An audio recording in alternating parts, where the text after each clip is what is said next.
በፍጹም አልቀያየም። በፍጹም እቺ ጥሩ ማምለጫ ናት።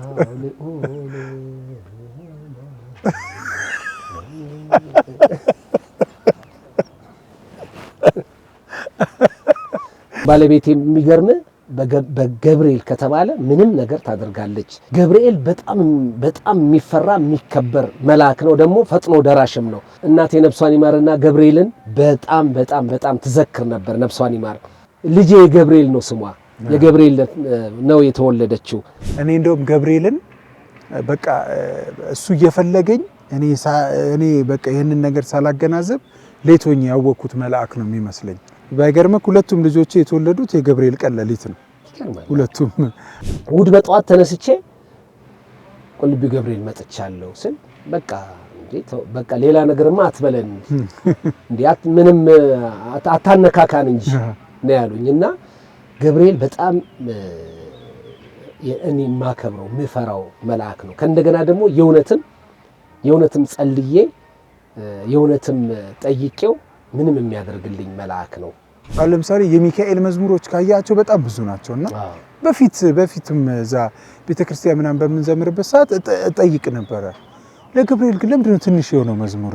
ይሄን ሁሉ አመት ብዙ ቸርቾች ምናምን ሲሄድ ቁልቢ መጥቼ አላውቅም ስል ሰው ላይ ደነግጣል። የምረድ ነው እና ገብቶኛል ደግሞ በቃ ልክ እዚህ አንድ ሰው ሲመጣ የሆነ ገብርኤል አምጥቶ ሊባርከው እንደሚፈልግ በደንብ የተረዳውበት ነው። የሆነች ነገር ተስሎ በሬ ዞ ቢመጣ በሬው ግቢ ውስጥ አይገባም። የተሳለውን ነው ማምጣት ያለበት። በቃ የተሳለውን ይመጣና ያንን እንደተጨማሪ ነው። የራማው ልዑል ገብርኤል የራማው ልዑል ገብርኤል ተመላለስ መሃላችን ስምህን ጠርተና ስንል ተመላለስ መሃላችን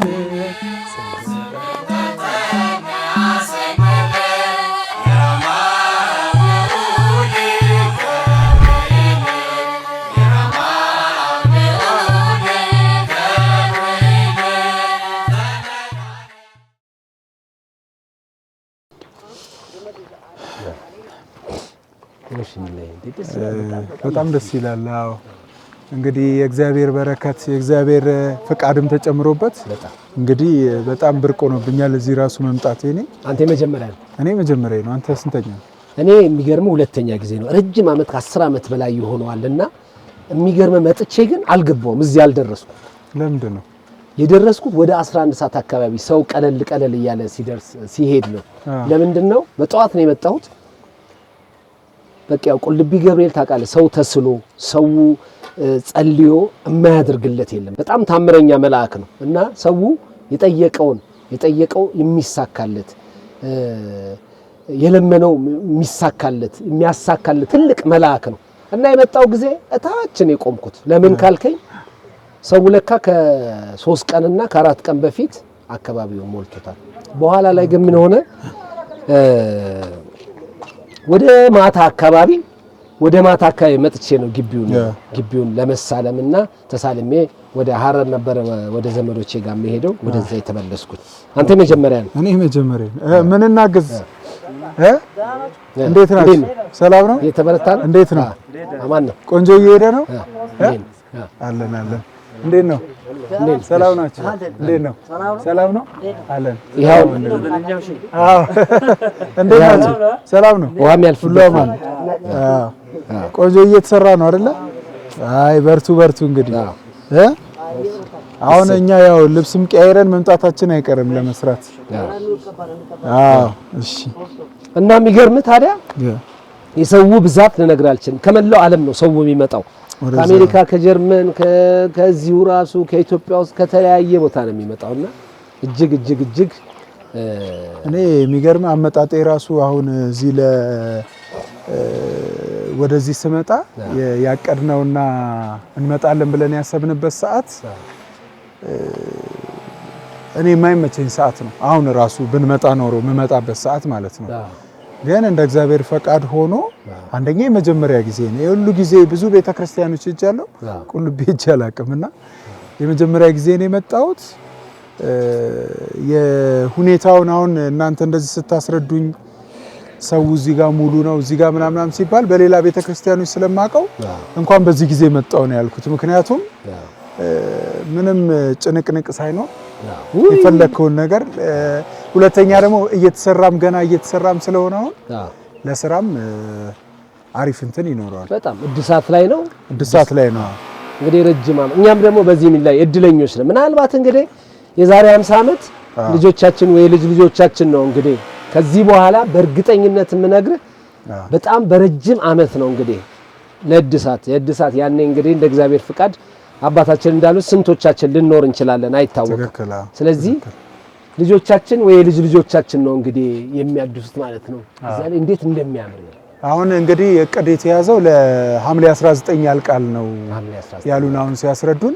ሐምሌ 19 እንዲያልቅ ደግሞ የግድ ገቢ መሰባሰብ አለበት፣ የተጀመረው ነገር ማለቅ አለበት።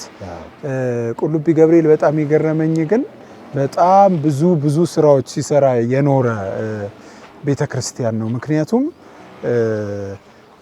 የአንዳንድ አሁን 54ቱም አብያተ የአህጉረ ቤተክርስቲያኖቹ አሉ አይደለ የስብከተ ወንጌል እንትን ያለባቸው እነሱን ሁላ ሲረዳ እንደነበረ አሁንም እየረዳ እንደሆነ በጣም እንጂ የሚላይ ለመንፈሳዊ ኮሌጆች ለተለያዩ አብያተ ክርስቲያናት ለበርካታ ማለት ይቻላል ለበርካታ በቤተክርስቲያን ውስጥ ላሉ በቤተክርስቲያኑ ለሚተዳደሩት ኮሌጆች እነዚህ ትምህርት ቤቶች አሉ አይደል? የአብነት ትምህርት ቤቶች በጣም በከፍተኛ ደረጃ የሚያግዝ የሚረዳ ትልቅ ቤተክርስቲያን። አሁን ደግሞ እሱ እርዱኝ ብሎ መጠየቁ ራሱ በጣም አስገራሚ ነው። ምክንያቱም ይህ ሁሉ ነገር የሚያደርግ ቤተክርስቲያን የግዴኛን እርዳታ ደግሞ አሁን ፈልጎ ሲመጣ ሁላችንም ከበረከቱ ነው ተሳታፊ መሆን ያለብን። ጨርሰህ ነው ወንድሜ? አልቆ ነው ገና ሊቦካ ነው? ሰዓት ሄደ። ትንሽ ቆይታችሁም ትገባላችሁ። ስንት ጊዜ ነው የሚሰራው በቀን?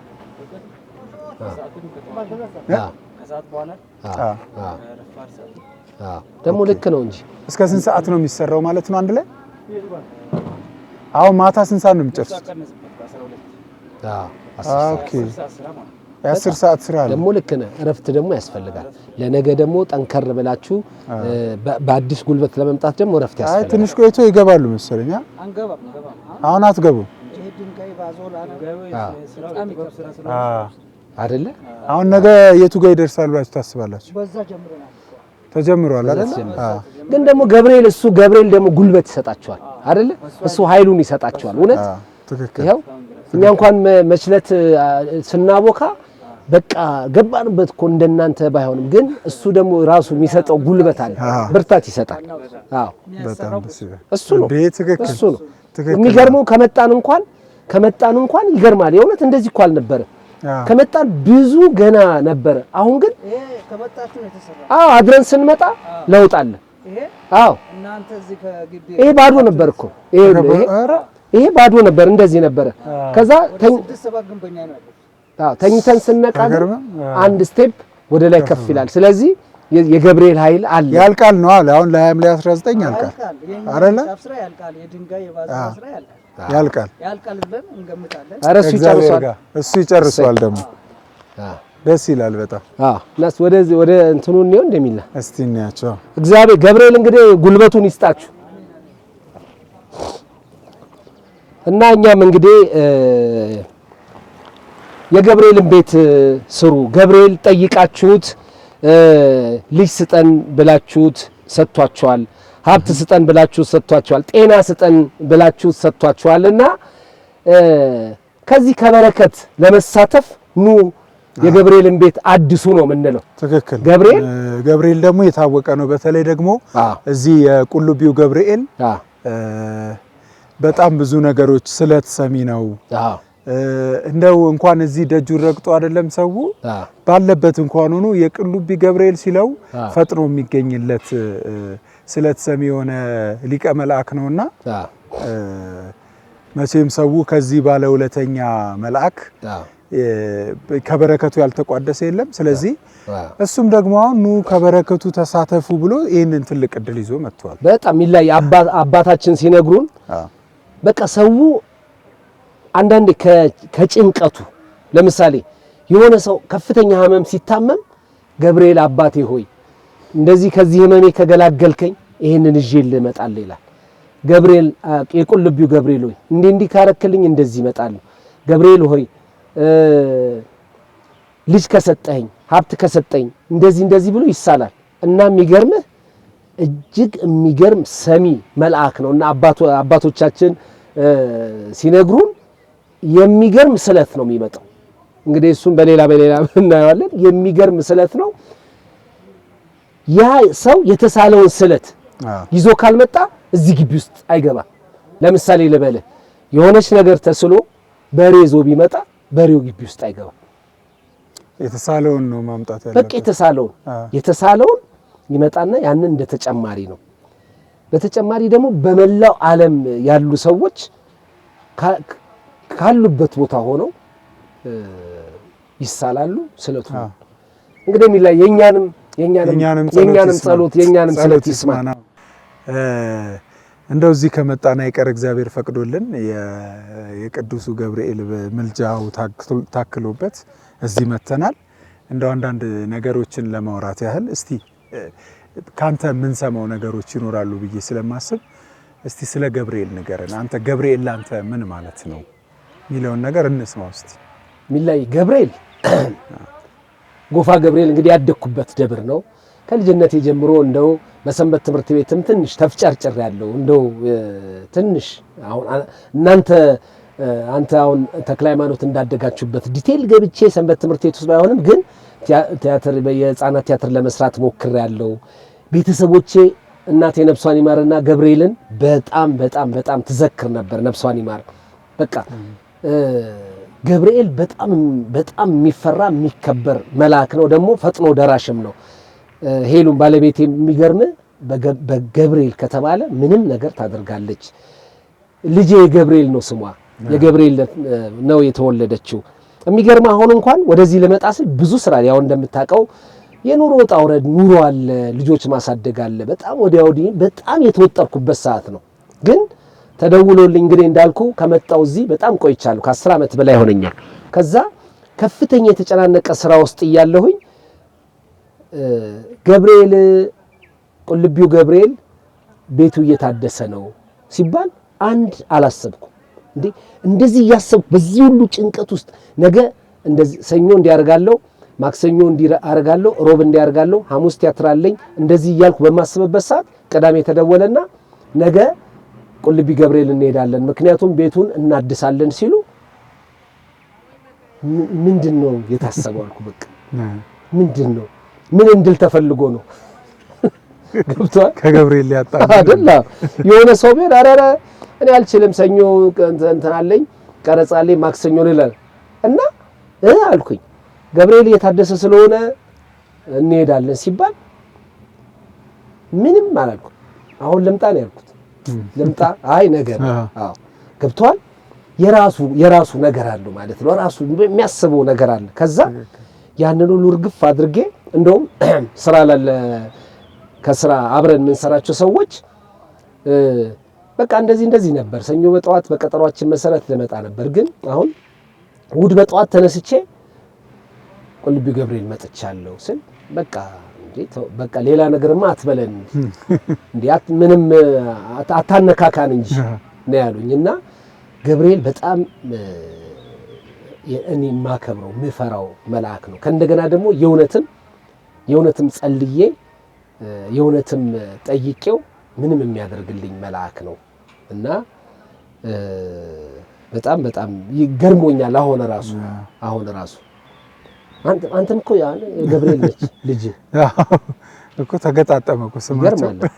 ያንተም ልጅ የገብርኤል ገብርኤላ ነው ስሟ ገብርኤላ። እኔ እንደውም እሱን አሁን ለምሳሌ መጀመሪያ ጊዜ ባይገርምክ ሁለቱም ልጆቼ የተወለዱት የገብርኤል ቀን ሌሊት ነው። ሁለቱም አንዱ ሐምሌ 19 አሁን ከአንድ ወር በኋላ ማለት ነው። አንዷ ደግሞ መስከረም 19 ሌሊት ሁለቱም የገብርኤል ቀን ሌሊት ነው የተወለዱትና ሁለተኛዋ ስትወለድ በቃ ምንም ጥያቄ ማያስፈልገውም ብለን ገብርኤል አልናት። ያው ገብርኤልን እንትን እንዲያረግልን ነው እና የሚገርምክ እኔ እንደውም ገብርኤልን በቃ እሱ እየፈለገኝ እኔ በቃ ይሄንን ነገር ሳላገናዘብ ሌቶኝ ያወኩት መልአክ ነው የሚመስለኝ። ምክንያቱም የሆነ ነገር ሲነሳ አሁን ለምሳሌ የሚካኤል መዝሙሮች ካያቸው በጣም ብዙ ናቸውና በፊትም እዛ ቤተክርስቲያን ምናምን በምንዘምርበት ሰዓት እጠይቅ ነበረ ለገብርኤል ግን ለምንድነው ትንሽ የሆነው መዝሙር ምናምን እላለሁ። ምክንያቱም አቃቸው ነበር በቃ ዘማሪዎችም ይታወቃሉ የዘመሩት መዝሙርን በጣም ትንሽ ነበር ምናምንና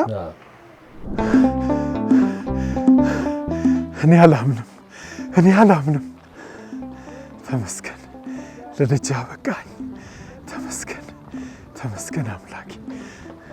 ተመስገን አምላኬ ተመስገን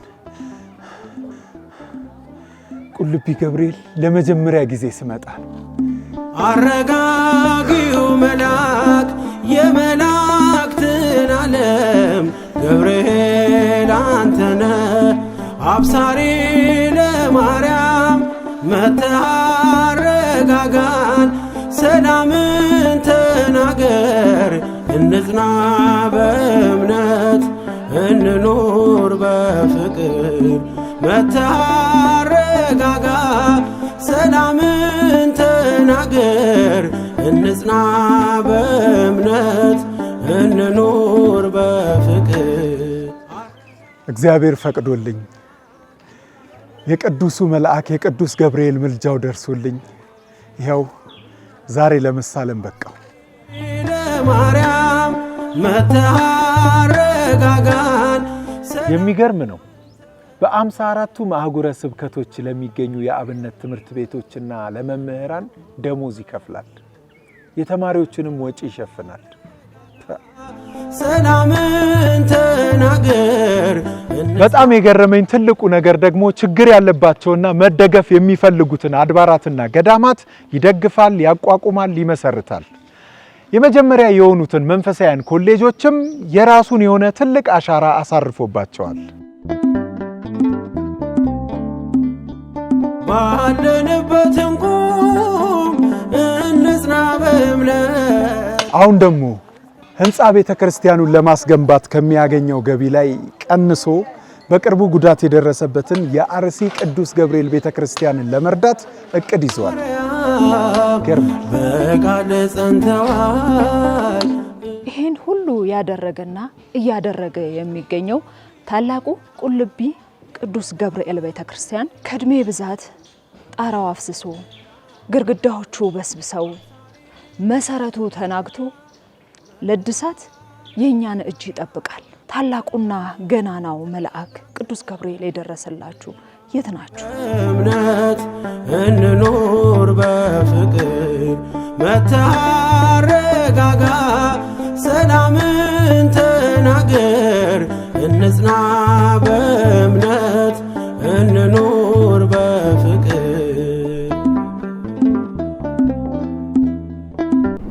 ከዛን ጊዜ ጀምሮ ጠይቅ ነበር ምናምንና አንዳንድ ሁኔታዎች ገብርኤል ከኔ ጋር ያለውን ግንኙነት ደግሞ በአንዳንድ ሁኔታዎች አወቅኩኝና እሱ ደግሞ በጣም ልቤን የነካው ነገር ነበረ። ሳላውቀው የቆየሁት መልአክ እንደሆነ እስኪሰማኝ ድረስ በጣም ብዙ ነገር አድርጓል ገብርኤል በላይፌና አሁን አስበው ቁልቢ መጥቼ አላቅም። ይሄን ሁሉ አመት ብዙ ቸርቾች ምናምን ሲሄድ ቁልቢ መጥቼ አላቅም ስል ሰው ላይ ደነግጣል። የምረድ ነው ምናምን እኔ እኮ ሄጄ አላቅም ምናምን እል ነበር። ከዛ በዚህ ሰዓት እንዳልከው እኔም ደግሞ በጣም የተጨናነቀ ሰዓት ላይ ነኝ አሁን ያለሁትና በዚህ ሰዓት እንደውም በቃ ሰዓቶቼን ገፍቻቸው እሁድ ነው የሚካሄደው ሲባል እሁድ እንደማልችል ከዛ በቃ ሰኞ ሲሉኝ እሺ ሰኞ አልኩና ሰኞ ትዝ ሲለኝ ጭራሽ አልችልም ሰኞም አልችልም ብያቸው ሰኞ ሰዓት ተመድቦ ተወስኖ ሰዓት እስከ 8 ሰዓት እንደማልችል ታውቆ ከዛ ደግሞ 9 ሰዓት ላይ የሚመጣበት ወደዚህ የምመጣበት አጋጣሚዎች ተገኝተው ብቻ እግዚአብሔር አሳክቶት ሁሉንም ነገር በገብርኤል ምልጃ እንግዲህ እዚህ መጥቻለሁ እና ገብቶኛል። ደግሞ በቃ ልክ እዚህ አንድ ሰው ሲመጣ የሆነ ገብርኤል አምጥቶ ሊባርከው እንደሚፈልግ በደንብ የተረዳውበት ነው። ያገኘዋቸው ሰዎች ጸበል ቤት ያገኘናቸው አባት በቃ የእግዚአብሔር ምርጫ ስለ ገብርኤል እንደውም በደንብ እየነገሩኝ ነበር እሳቸው። ገብርኤል በቃ ትክክለኛ ነው እያሉ በስሜት ነው የሚያወሩትና የተመረጡበትን መንገድ እዚህ እንዴት እንደመጡ ምናምን ያወሩን መንገድ ሳየው በቃ ገብርኤል የሆነ ነገር ሊነግረኝ እንደመጣው እርግጠኛ ነኝና በጣም ገብርኤል በጣም ትልቅ መልአክ ነው። ኦፍ ኮርስም ደግሞ በመጽሐፍ ቅዱስም ታሪኮች ላይ እንደምንረዳው ገብርኤል በጣም ትልቅ ሊቀ መልአክ ነውና ስለ ገብርኤል በቃ በጣም ብዙ ነገር አለ። የገብርኤል አምላክ እንደው ጥያቄያችንን ይስማን ነው ማለት። አሜን አሜን። ያ ብዙ እንጠይቃለን እንግዲህ ምን ላይ መጀመሪያ ገብርኤል እንደው የቁልቢው ገብርኤል ሀገራችንን ሰላም ያርግልን ነው። ምክንያቱም ሁሌ ሳስበው እኔ አሁን እዚህ ግቢ ውስጥ ሆኜ ሳስብ ሀገር ሰላም ሲሆን ልጆቻችን በስነ ስርዓት ያድጋሉ። ሀገር ሰላም ስትሆን ነው እኛም ሰርተን የምንኖረው። ሀገር ሰላም ስትሆን ነው ሁሉም ነገር የሚሆነውና እዚህ ግቢ እንግዲህ መተን መጀመሪያ ከፍ አድርገን ገብርኤልን ምን ለምነው እንግዲህ ሀገራችን ሰላም ትሁን ነው። ከዛ በኋላ ሌላው ሁሉም ነገር ይሆናል። ሁሉም ነገር ደግሞ እንደሚያሳካው እርግጠኞች የለንም። አዎ እኛም እንግዲህ እዚህ መተናል፣ ተስለን ነው የምንሄደው። ከበረከቱ ተሳታፊ እንሆናለን። ድምጻችንን ደግሞ ለሚሰሙ ለብዙዎቹ ደግሞ ማለት የምንፈልገው ነገር ሁላችሁም ከበረከቱ ተሳተፉ። እንግዲህ ገብርኤል ቤቱ አሁን ያው ከጊዜ ብዛት የተነሳ ጣራዎቹ አሁን መስቀሉ ራሱ የተሰቀለው ትላንት ነው ዛሬ ነው እና እንትኖቹ እየተደረጉ ነው። ለሐምሌ 19 ለመድረስ ሩጫዎች እየተደረጉ ነው። ይህንንም ደግሞ በተቻለን አቅም ሁላችንም መደገፍ አለብን። አሁን በቅርቡ የሚዘጋጅ የገቢ ማሰባሰቢያ ፕሮግራም አለ ሐምሌ 19 ከመሆኑ በፊት። እሱ ምንድነው የሚሆነው? ይህንን የተጀመሩትን ፕሮጀክቶች ቶሎ ለመጨረስ እድል ይሰጣሉ። ስለዚህ ሁሉም ሰው ከበረከቱ ተሳታፊ ሆኖ አይቶ አሁን ይሄ እንዳለ እዚህ ጋር ያለው ነገር በኋላ ላይ የሚነጠፍ ነው። ልጁ አሁን እንዳሉን እዛ ጋር የተጀመሩ አሉ። እነዚህ ነገሮች ግን ዙሪያውን የሚነጠፉ ናቸው። ይሄም ግን በእግዚአብሔር ፈቃድ በገብርኤል እርዳታ በ19 ይደርሳል ተብሎ ተስፋ የተደረገበት ነው። ለዛ ግን አሁን የገቢ ማሰባሰቢያ ፕሮግራም አለ። ያን የገቢ ማሰባሰቢያ ፕሮግራም በመሳተፍ ሁሉም ከበረከቱ ተሳታፊ ሆኖ ኑና ቤታችንን እንስራ ነው የምንለው። ሚላይ ሌላው ደግሞ ምንድነው ለምሳሌ አንድ ሰው ይሄንን የጸበል ቦታ ላሰራ ወይን የደውል ቤቱን እኔ ላሰራ ወይ የሆነ ነገር ሊያሰራ ይልና በከፍተኛ ደረጃ ሊል ይችላል። ግን አባቶቻችን እንደነገሩን አባቶቻችን እንዳሉት ግን ምንድነው አንድ ሰው ሙሉ የታሰበውን ነገር ሊያሰራ ይችላል። ደግሞ እስከዛሬም አንዳንድ ጉዳዮች ሆነዋል። አንድ ሰው ይመጣና ይሄንን ያሰራለው ብሎ ያሰራል። ግን ገብርኤል ግን የሚፈልገው ግንበኛውም፣ ቀን ሰራተኛውም፣ ሚኒስትሩም፣ ሀብታሙም፣ ተማሪውም የሚችለውን አድርጎ ከበረከቱ ተሳታፊ እንዲሆን ነው። ስለዚህ በመላው ዓለም ያላችሁ የኦርቶዶክስ እምነት ተከታዮች በሙሉ የቻላችሁትን በማድረግ የገብርኤልን ቤት እናድሳለን። ከእንደገና ደግሞ እንደ ገብርኤል ፍቃድ ደግሞ ሌላም ነገሮችን ቤቱን እንሰራለን። ከበረከቱ ተሳታፊ ሁኑ ነው። አሁን ሁላችንም ከበረከቱ ተሳታፊ ሆኖ ዞሮ ራሳችንን የምንስተናገድበት በረከት የምናገኝበት ቤት ስለሆነ ከበረከቱ ተሳታፊ እንሆን። ይሄንን ላልሰማ ማሰማት፣ ለቤተሰቦቻችን መንገር፣ ለጓደኞቻችን ማዳረስ ብቻ አጠገባችን ላሉት ለሁሉም ሰው በንቃት እንዲሳተፉ አድርገን በምንጠቅስላቸው ቀኖች የገቢ ማሰባሰቢያው ይደረጋል። ከዛም በተጨማሪ ደግሞ በየስክሪኖቻችን ላይ የአካውንት ቁጥሮቹ ስለሚያልፉ በዛም አካውንት ገቢ እያስገቡ ከበረከቱ ተሳታፊ እንዲሆኑ ጥሪያችንን እንግዲህ እናቀርባለን። አሁን ሹክ ያሉኝ አንድ ጥያቄ አለ ከራማዎች። ራማ በነገር ላይ የመላእክት ራሱ መኖሪያ ሰማይ ነው አይደል? የሰማይ አንድ ሰማይ ነው መላእክት የሚኖሩበትና እነዚህ ግን ከምድር ናቸው የጠየቁት። ራማ ደግሞ ሚዲያ የሚባል አለ በዚህ ያው እነዚህ ማለት ነው። እና እነሱ የጠየቁኝ አንድ ጥያቄ ምንድነው እስቲ ፍቄ ያቀው ይሆን ብለው የጠየቁት ጥያቄ ገብርኤል አሁን በዓመት ውስጥ የገብርኤል በዓላቶች አሉ አይደል? በሞቅና ደመቅ ተደርገው የሚከበሩ በዓላቶች አሉት። ስለዚህ ከነሱ ውስጥ በየትኛው ወር የሚከበሩት ናቸው? ሞቅ ደመቅ ማለት ዓመታዊ በዓል የምንላቸው አሉ አይደል? ተአምራትን የሰራበት ምን ያለበት በልዩ ሁኔታ የሚከበሩበት አሉና ዓመታዊ በዓላት የሚባሉት የገብርኤል በዓላት ታውቃቸዋለህ ወይ? በዓመት የሚከበሩት አንዳንዴ የሚገርምህ የሆነ ነገር ሆኖ እንኳን እንደው ላለመሳለም ወይ አንዳንድ የሚይዝህ ነገር አለ ወይ የሥራ ጉዳይ ወይ በአስጨናቂ ነገር ሆኖ ግን በዚህ ለምሳሌ ታኅሳስ 19 ጨንቆ በዚህ ምናምን ስታልፍ ገብርኤል ሲፈልግ ምን ያደርጋል? መኪናው በሆነ ነገር አድርጎ እዛ ጋር ቆም እንድትሳለማት ያደርጋል። ታኅሳስ 19 ሁለተኛው በፍጹም በቃ ማንቀርበት ቤታችንም የተለያየ ወዳጆቻችንም ጋር ንክስ ሲኖር የሚኖርበት ደግሞ ትልቁ ሐምሌ 19 ታኅሳስና ሐምሌ ማለት ታኅሳስ 19 በትክክል መልሰዋል። ምንም ጥያቄ የለውም። ይሄ ነው እንግዲህ ትክክል። አንተ በጣም ጥሩ ሰው ነህ። እንግዲህ የሚላይ አሁን እኔ ሊጠየቅኝ ጥያቄዎች አሉ። እነዚህ በዓመት 2 ጊዜ የሚከበሩ ታኅሳስ 19 እና ሐምሌ 19 ፍቃዱ ከበደ መልሶታል። አንተ የምትመልሰው ደግሞ ለምን ይከበራሉ የሚለውን እስቲ መልሰው። ለምን ይከበራሉ የሚለው በጣም ጥሩ ጥያቄ ነው።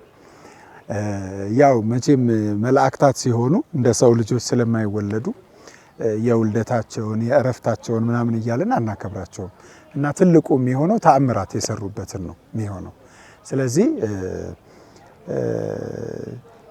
ቂርቆስና ኢየሉጣን የታደጋቸው በዓል አለ።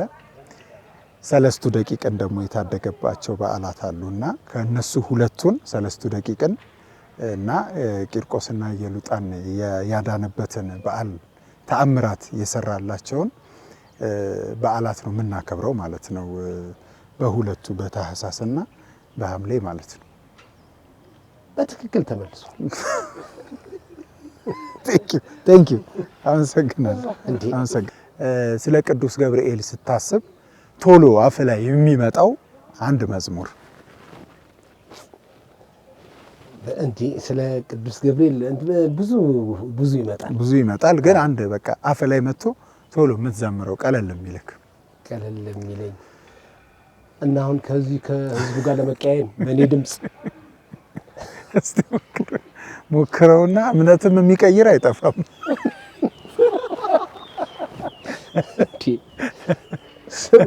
ትቀያየ አሁን ይልቅ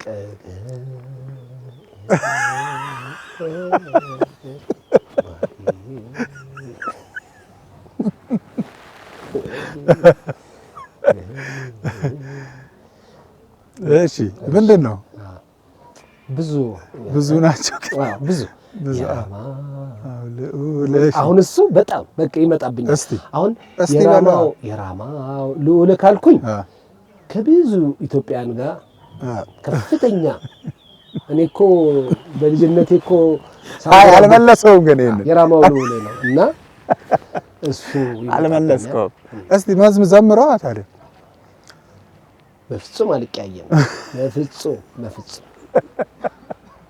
እቺ ጥሩ ማምለጫ ናት።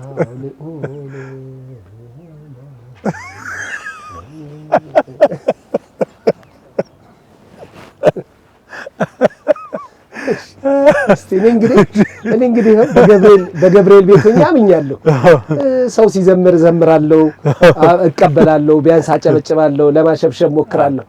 አንተ እስቲ ምን ይመጣል? የራማው ልዑልን እኮ እንደውም በጣም አመጣህብኝ። የራማው ልዑልን በደንብ እንበለዋል።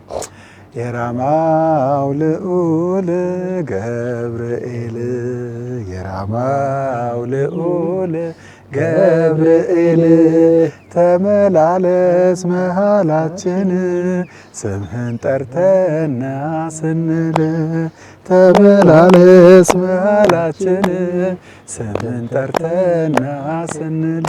አንተ ድምፅ አሪፍ ነው በጣም በእውነት መዝሙር ሲሆን ድምጽ አሪፍ ነው። ከኔ ይሻላል።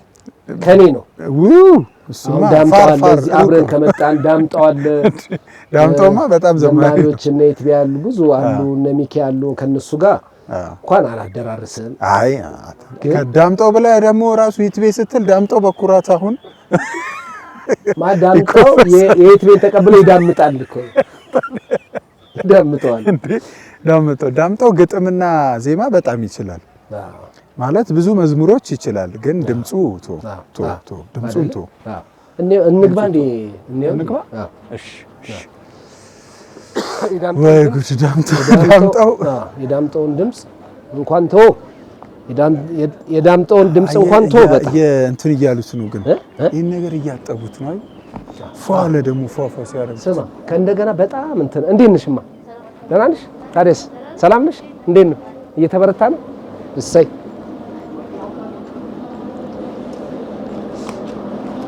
እዚህ ላይ እኮ አንድ እንትን ደግሞ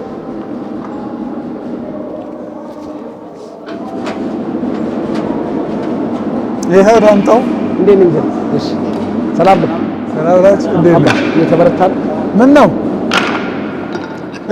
እክል ገጠመው? አሁን ግን እንትን ሲሆን ካለቀ በኋላ በሆነ ነገር እኩል ይደረጋል አይደለ? በትልቅ ማሽን ደግሞ ኤግዛክት